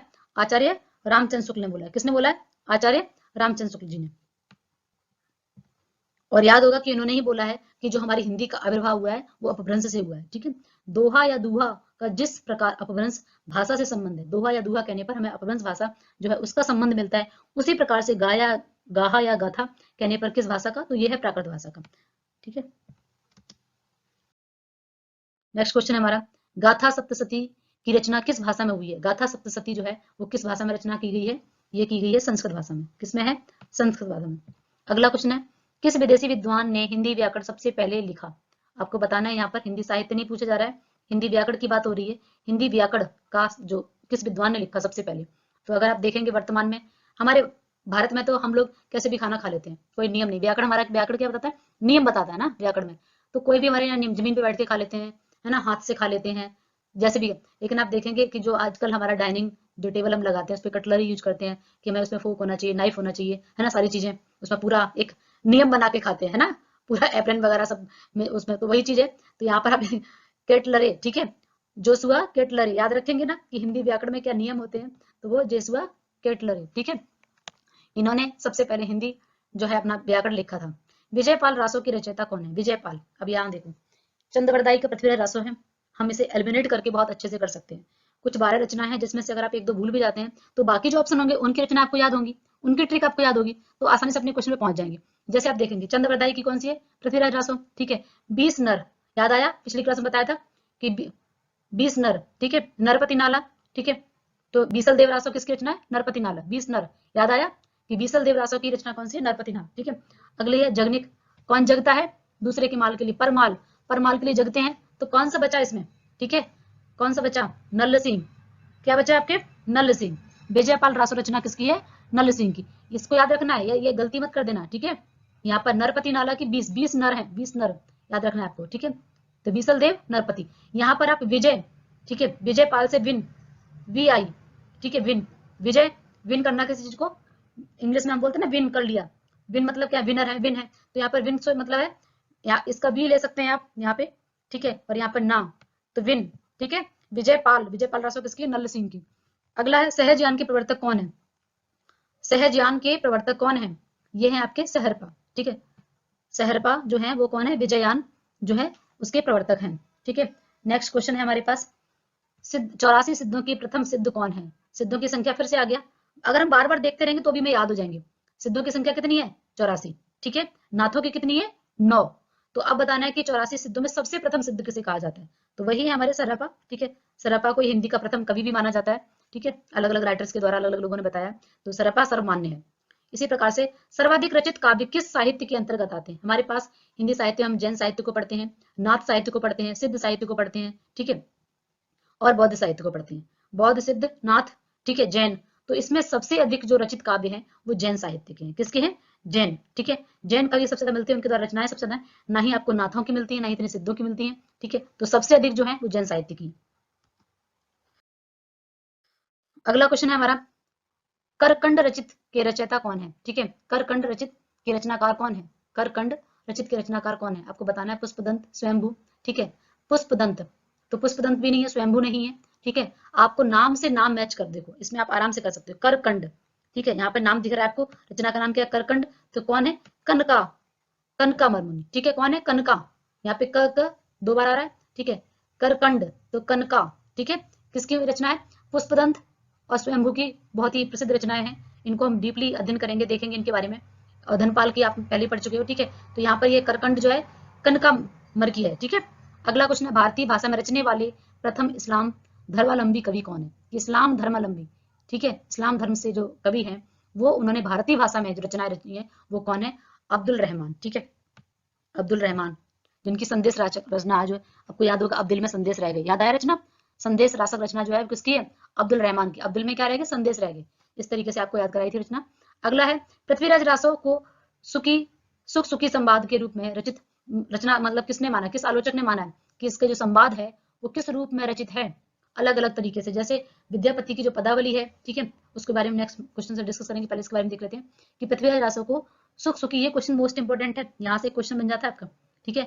अगर क्वेश्चन यही आ जाए कि पृथ्वीराज रासो किस रूप में रचित है सुख सुखी संवाद में, ठीक है, या फिर भृंगी भृंगी अलग अलग नाम से आपको दे दिया जाएगा, तो आपको बताना है कि सुख सुखी संवाद के रूप में कौन सी रचना रचित है? पृथ्वीराज रासो, ठीक है। तो ये क्वेश्चन आपका ये बन गया है। नेक्स्ट क्वेश्चन पूछा गया कि ये किसने बोला है, किस आलोचक ने बोला है? तो ये बोला है हजारी प्रसाद द्विवेदी जी ने। अब इनको आप याद रखें, कोशिश करेंगे हजारी प्रसाद से हजारों शब्द लेने पर आपको आसानी से याद रहे, ठीक है। अब यहाँ पर देखिए, पृथ्वी पर हजारों लोग सुख सुख करते रहते हैं, ठीक है, कभी इसकी बुराई कभी उसकी बुराई, सुख सुख, तो पृथ्वी पर हजारों लोग सुख सुख, पृथ्वी से बन जाएगा पृथ्वीराज रासो, सुख सुख से क्या बन जाएगा? सुख सुखी संवाद बन जाएगा, और हजारों से क्या बन जाएगा? हजारी प्रसाद द्विवेदी। अगला क्वेश्चन है हमारा, किस हिंदी काव्य में सर्वप्रथम 12 मासा का वर्णन किया गया है? ठीक है, क्वेश्चन आपसे पूछा गया है कि किस हिंदी काव्य में सर्वप्रथम, ठीक है, आपको बताना है। ये क्वेश्चन मैंने आपको अभी थोड़ी देर पहले जस्ट अभी डिस्कस किया था कि हमारी जो रचना है गेह रचना, कौन सी रचना है इसमें से? मूलतः जो गेह रचना है वो कौन सी है? बीसल देव रासो, ठीक है। बीसल देव रासो, अभी जस्ट 1 मिनट पहले आपको बताया मैंने कि बीसल देव रासो में कितने खंड है? 4 खंड है, ठीक है। इसकी नायिका का नाम अभी मैंने पूछा था आपसे, क्या नाम है? राजमती, ठीक है। इसमें जो है वो किस महीने से 12 मासा का वर्णन है, ठीक है, 12 मासा का वर्णन है, तो बीसल देव रासो का है। अब आप देखिए 5 क्वेश्चन मैं आपको बता रही हूँ कि बीसल देव रासो मूलतः गेह रचना है। बीसल देव रासो में कितने खंड है? 4 खंड है। बीसल देव रासो की नायिका कौन है? राजमती है, ठीक है। राजमती का वियोग वर्णन तीसरे खंड में है।